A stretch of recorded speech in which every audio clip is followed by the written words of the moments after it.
Hello, welcome to my YouTube channel আগন্তুক। Hello বন্ধুরা, আজকে চলে এসেছি। দেখো, অণু পরমাণু চ্যাপ্টারে সংকেত কাকে বলে ও সংকেত লেখার পদ্ধতি বর্ণনা করো।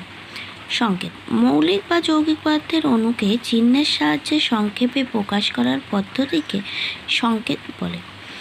সংকেত লেখার পদ্ধতি, সংকেত লেখার যে পদ্ধতিগুলো আছে সেগুলো দেখো 1-2 পয়েন্টস করে এখানে দেওয়া হয়েছে।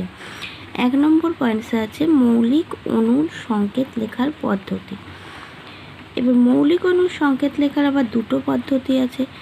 মৌলিক পদার্থের একটি অণুতে যতগুলি পরমাণু থাকে সেই সংখ্যাটি মৌলটির চিহ্নের ডান দিকে এবং নিচের দিকে লিখে ওই অণুর সংকেত প্রকাশ করা হয়। 2 নম্বর, নিষ্ক্রিয় গ্যাস এবং ধাতুর অণুগুলি একটি পরমাণু দ্বারা গঠিত, তাই চিহ্ন দিয়ে তাদের সংকেত প্রকাশ করা হয়। এবার চলে আসতে হবে যৌগিক অণুর সংকেত লেখার পদ্ধতি।